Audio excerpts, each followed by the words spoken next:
Hello students, let us also look at this numerical part in rotational mechanics, that is a 3-meter long ladder weighing 20 kilogram leans on a frictionless wall.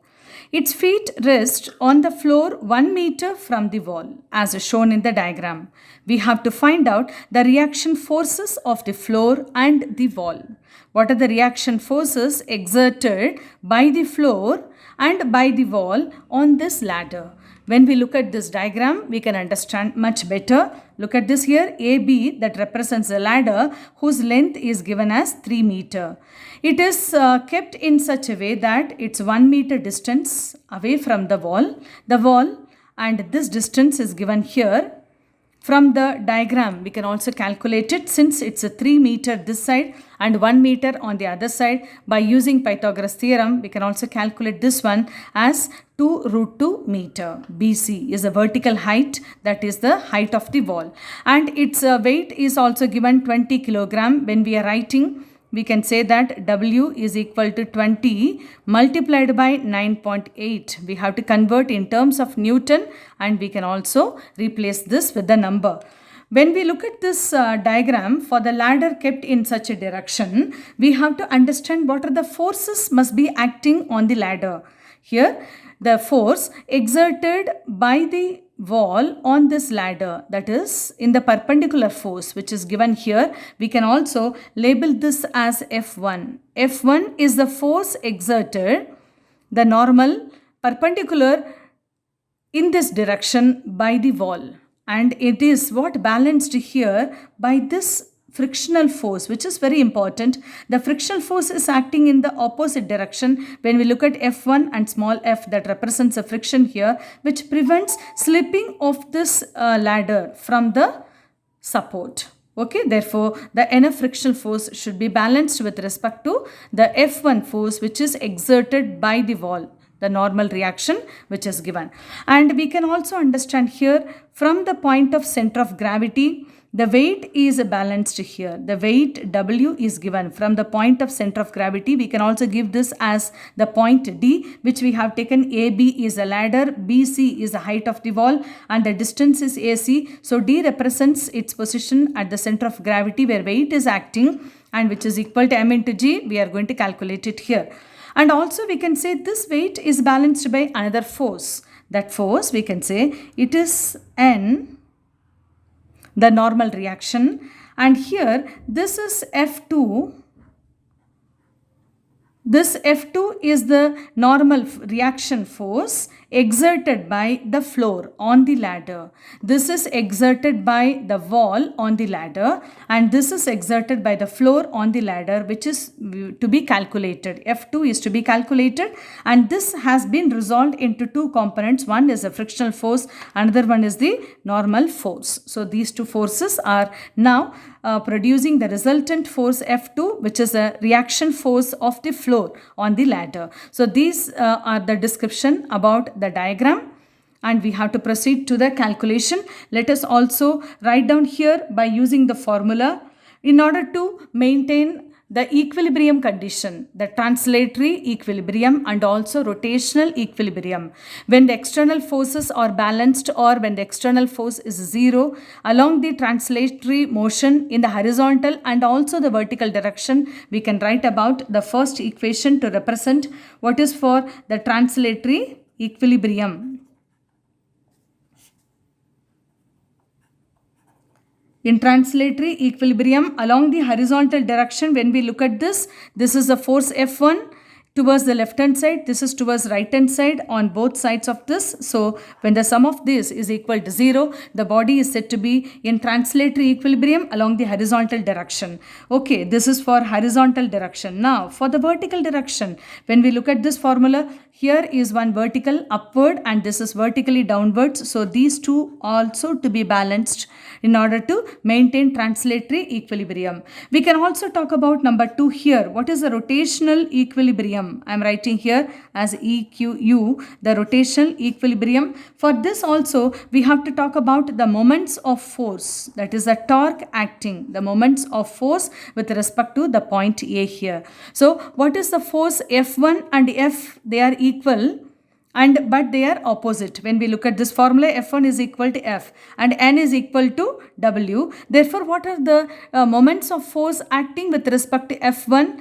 One of that we are writing here, F1 multiplied by the perpendicular distance, and that is to be balanced here with another force which is acting. This is W and here is N. These two are the forces which are acting in the opposite direction that may produce the couple of forces, and hence this I am writing W multiplied by the perpendicular distance. This is for describing the rotational equilibrium. We can also say that the moments acting along the clockwise direction, that is equal to the moments acting along the anti-clockwise direction, and hence we have written equation number let this be equation number 1 and let this be equation number 2 here, and we can also write this one F1 multiplied by BC from the diagram.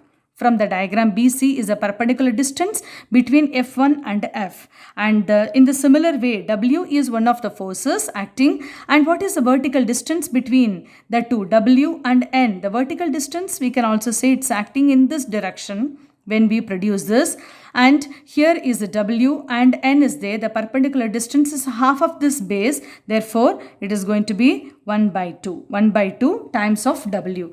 From this we can also rearrange, since it is 2 root 2, when we can substitute this 2 root 2, I am writing here below this, and hence F1 can be written as W upon 4 times of root 2. It is very important equation, since we have already given this F1 minus F is equal to 0. So directly we can write F1 is equal to F. F1 is the reaction force acting from the wall, which is to be equal to the frictional force which balances or which prevents the ladder from slipping. And hence I am writing this as a frictional force is equal to W upon 4 root 2. And the third part also we have to write when we are calculating this F. Already we have written 20 multiplied by 9.8, that is going to give you 196.0 Newton. This is the weight which is acting, and I am substituting that for W upon 4 root 2, which will give you here 34.6 Newton. It is a frictional force, otherwise the force exerted by the wall. And this is equation number 4 we have calculated. We also can proceed to this F2, the force exerted by the floor, we have to calculate. F2, now we can understand where W, what we have written, Wn minus W is equal to 0, that is equal to 196, and hence we can also take N is going to be 196. N is nothing but N is equal to W, that is 196.0 Newton. And we have also calculated the frictional force, that is 34.6 Newton. From the diagram, we understand that this is a force which is resolved into two components here, F as well as N. Therefore, we can calculate what is F2, under root N square plus F square, which will give you under root 196 square plus 34.6 square, and F2 is written as 199.0 Newton. So we have calculated the two forces, the normal forces of the floor and the wall. Of the floor is F2 we have calculated, and of the wall, that is F1, we have also written here W upon this, that is 34.6, and we can also calculate what is the direction of this force. Direction is if it exerts some angle, say tan alpha here, when it exerts some angle, therefore that can be calculated as tan alpha is equal to N upon F. When we produce this diagram, N upon F, N is nothing but the formula 196 only we have taken, and upon F already we have taken 196 upon 4 root 2. Therefore, the answer is going to be 4 root 2, that is a tan alpha is equal to 4 root 2, and hence alpha finally can be calculated as 80 degree. Otherwise, a tan inverse of 4 root 2 also we can write. So this is a method to solve the question. Such questions will be given for 3 full marks. Hope you understood this numerical very well. Hello students. Let us also learn another numerical based on the same concept in rotational mechanics about torque and angular momentum and the relation between these two. Look at this diagram and also the statement given here. A particle of mass m is released from the point P at x is equal to x naught on the x-axis as it is shown here. We can see along the x-axis x is equal to x naught from the point P from the origin O and falls vertically along y-axis as shown in the figure. Find the torque acting on the particle at Q. Second, angular momentum L about the point O. Number 3, show that the torque tau is equal to dl by dt. These three we have to calculate. By looking at the diagram, we understand here along the x-axis, this is the labeling given when x is equal to x naught from the point P. With respect to the origin, the particle is released or the mass is released and the mass is coming down. And when it is after certain time interval, say time t is equal to t, then with respect to the point Q, from its center O, from this axis, here the arrow that points the position vector from the origin, its position, the position of point Q when the body is released, that is r vector. And this has been taken as x naught because when x is equal to x naught along the x-axis, and the torque which is acting, that is going to be perpendicular here and that makes angle theta. And we all know that when it is falling vertically downwards under the gravity, the force of gravity which produces the torque, the rotational effect, and that is going to be here F is equal to m into g.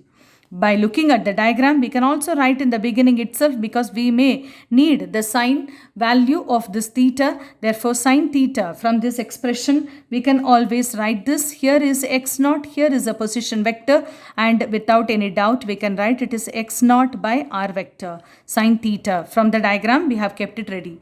Let us go to the first part of the question. We have to calculate what is the torque acting on the particle at the point Q when it is released from the point P here. So, I am writing the first part. We have to calculate the torque. Torque tau is equal to R cross F, otherwise RF sine theta. We all know the formula. And which force is acting vertically downwards in the form of its weight. Therefore, I am writing here R multiplied by F is equal to m into g multiplied by the sine theta. Sine theta we have taken x naught by R. And we get the formula here by cancelling r and r, it is going to be mg into x naught. Give this as equation number 1, which tells you the torque acting and the direction of the torque is also perpendicular to the plane, as I am showing perpendicular to the plane of the paper. And part 2, that is angular momentum L about the point O. Angular momentum is also there. We have to find what is the relation for this. Let us write the formula where L, of course we have to write with the vector notation. Please remember where L vector is equal to, the similar way we write R cross P, otherwise RP sine theta. We do write in the formula. And immediately we can also substitute here what is P. Therefore, P is equal to m into v. The linear velocity we are writing here R into m into v, that is in place of P and sine theta. Just we have replaced this P into mv. We can look at this formula for velocity. Velocity at the point Q. What is given at the point Q? That is represented as, we know the general equation, that is u plus at. When u is equal to 0, we are substituting the initial velocity is not mentioned, it's going to be 0. Vertically it is released and hence we can rearrange this as 0 plus gt because under the gravity it is acting. We finalize this, v is equal to g into t, and this is equation number 2 that can be substituted for the expression of angular momentum. So rearrange this, L vector is equal to rmb sine theta.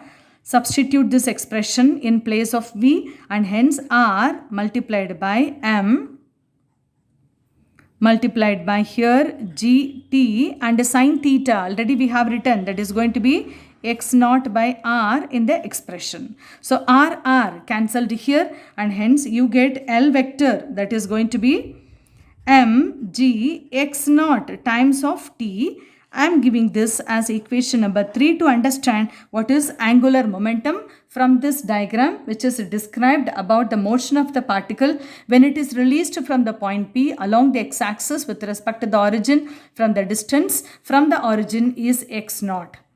And the portion 3, the equation which is to be written, tau is equal to dl by dt. We have to express this. So the same expression I am taking, the equation number 3, you are going to write in the differential order. I am going to differentiate this. Left hand side I have written dl by dt, that is equal to, I cannot differentiate this, mg x naught going to be constant. The mass is not changing, gravity is not changing, the position is also not changing, but the time keeps on changing. Therefore, we are writing mg x naught d by dt of t. We all know dt by dt is going to be 1, and our formula is mg x naught itself. That is equation number 4. After differentiating, we have got dl by dt.